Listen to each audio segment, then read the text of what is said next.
চলে এসেছি হাবড়ার বিখ্যাত জনতা মিষ্টান্ন ভান্ডারে। আছে, আছে। তবে আজকে এসে ওই আমি আছে। রীতিমতন অবাক। আরে দাদা কি ব্যাপার, অন্যান্য দিন আসি মিষ্টির পরিমাণ বেশি থাকে, আজকে এত খাজা? এত খাজা আগামীকাল হাবড়া, আরে বাবা কত পরিমাণে খাজা রয়েছে।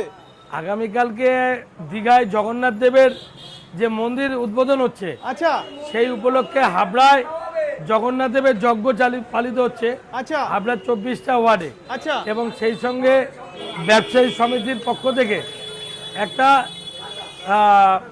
হাবড়া বাজার দুর্গা মন্দিরে একটা হোমযজ্ঞের আয়োজন করা হয়েছে। সেখানে প্রসাদ হিসাবে জগন্নাথ দেবের এই খাজা দেয়া হবে।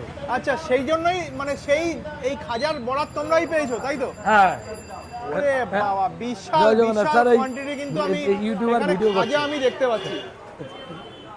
তো চলুন একটু আমরা দেখে নেই তাহলে কিভাবে কি খাজা তৈরি হচ্ছে, কত কেজি খাজা